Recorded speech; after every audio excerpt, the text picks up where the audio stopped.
മാപ്പ് പറയാൻ ആവശ്യമില്ല. അർഹതയില്ലാത്തടുത്ത് കയറി വന്നത് എന്റെ കുറ്റം തന്നെയാണ്. അർഹതയില്ലെന്ന് ആര് പറഞ്ഞു?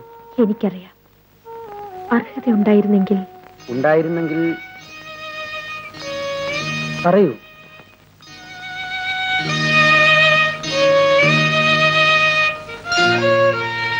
എല്ലാ മോഹങ്ങളും ഉള്ളിലൊതുക്കി വർഷങ്ങളോളം കാത്തിരുന്നവളാണ് ഞാൻ. ഇന്ദിര പറയുന്നത്? ആ കുട്ടികളെ കണ്ടപ്പോ അറിയാതെ ഞാൻ അവരെ സ്നേഹിച്ചു. അവർക്കൊരമ്മയാകാൻ അങ്ങനെ ജീവിതത്തിലേക്ക് ക്ഷണിക്കുമെന്ന് ഞാൻ സ്വപ്നം കണ്ടു. എന്നിട്ട് എന്തുകൊണ്ട് ഇന്ദിര എന്നോടിത് പറഞ്ഞില്ല? എന്തിനു പറയണം? ഒരു രണ്ടാം ഭാര്യയാകാനുള്ള യോഗ്യത പോലും എന്നിൽ കണ്ടില്ലല്ലോ. ഒരു രണ്ടാം വിവാഹത്തെ കുറിച്ച് ആലോചിച്ചപ്പോ ആദ്യം മനസ്സിൽ വന്ന ഇന്ദിര. പക്ഷെ ഇന്ദിരയ്ക്ക് അത് ഇഷ്ടമായിരിക്കുമെന്ന് ഞാൻ സ്വപ്നത്തിൽ പോലും കരുതിയില്ല. ഞാൻ രക്ഷപ്പെട്ടേനെ. എന്റെ കുട്ടികൾക്കൊരമ്മയെ കിട്ടിയേനെ.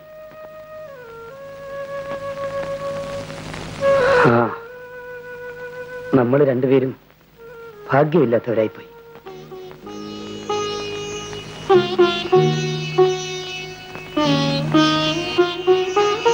മനസ്സിന് അല്പ സ്വസ്ഥത വരുമ്പോ നമുക്ക് വീണ്ടും കാണാം.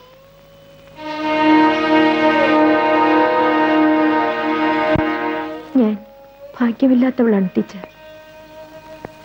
അദ്ദേഹം അത് പറഞ്ഞു കഴിഞ്ഞു. നീ ധൈര്യമായിരിക്കൂ കുട്ടി. എല്ലാം കലങ്ങിത്തെളിഞ്ഞു.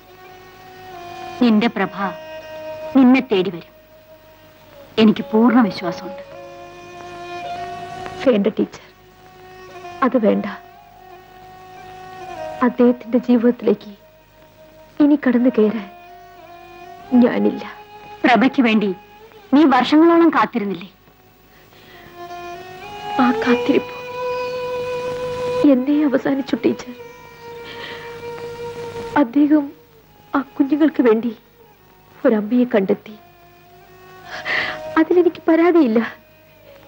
ഇനി അദ്ദേഹം, ആ കുഞ്ഞുങ്ങൾ, ആ കുടുംബം അവരൊരുമിച്ച് സന്തോഷമായി ജീവിക്കണം.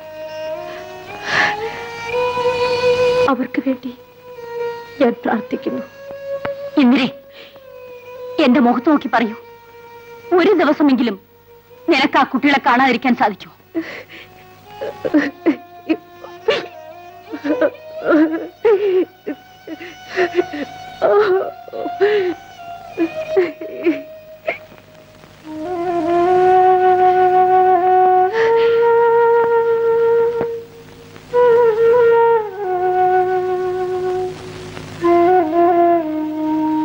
നമ്മുടെ കുഞ്ഞുങ്ങൾ,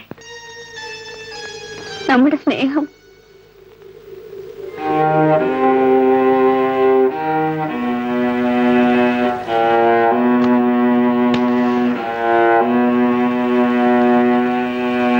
എല്ലാ മോഹങ്ങളും ഉള്ളിലൊതുക്കി വർഷങ്ങളോളം കാത്തിരുന്നവളാണ് ഞാൻ.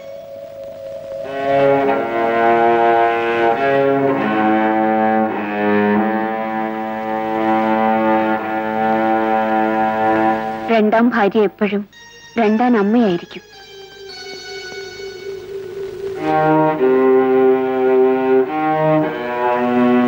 ആ കുഞ്ഞുങ്ങളെ കണ്ടപ്പോ അറിയാതെ ഞാൻ അവരെ സ്നേഹിച്ചു പോയി.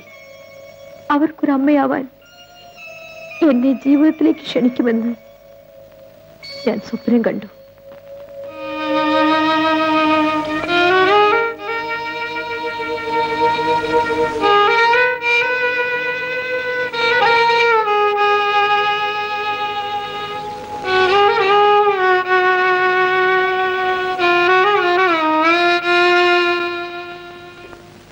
ഞാൻ അല്പം താമസിച്ചു പോയി. സാരമില്ല, യാത്ര ചോദിക്കാനാ ഞാൻ വന്നത്. യാത്രയോ? ഞാൻ നാട്ടിലേക്ക് പോകുന്നു. കുഞ്ഞുങ്ങൾ? അവരെ ഞാൻ കൊണ്ടുപോകുന്നു. എന്നത്തേക്കാണ് മടക്കം? തീർച്ചയില്ല. ഏതായാലും അടുത്തെങ്ങും മടങ്ങാൻ ഉദ്ദേശമില്ല. പ്രഭേട്ടൻ എന്നെ വിളിക്കുന്നു എന്ന് കേട്ടപ്പോ യാത്ര പറയാനാണെന്ന് ഞാൻ കരുതിയില്ല. പെട്ടെന്ന് ഇങ്ങനെ ഒരു തീരുമാനം. ഇവിടെ എല്ലാ ഓർമ്മകളും എന്നെ തളർത്തുന്നു. മനസ്സിന് സ്വസ്ഥത കിട്ടാൻ എനിക്ക് പോണം. പോയേ മതിയാവും.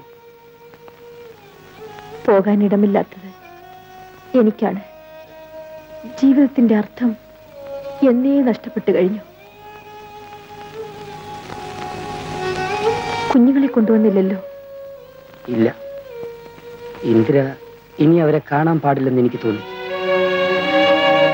എത്ര എളുപ്പം പറഞ്ഞു. അതെ, അവർക്കും ഇന്ദിരയ്ക്കും അതാ നല്ലത്. അമിതമായ അടുപ്പം അപകടങ്ങൾ ഉണ്ടാക്കും. ഈ തീരുമാനം? അതിന് മാറ്റമില്ല. സ്നേഹിച്ച കുറ്റത്തിന് ഇത്രയും ശിക്ഷ വേണ്ടായിരുന്നു. ഇത്രയും ക്രൂരത എന്നോട് പാടില്ലായിരുന്നു.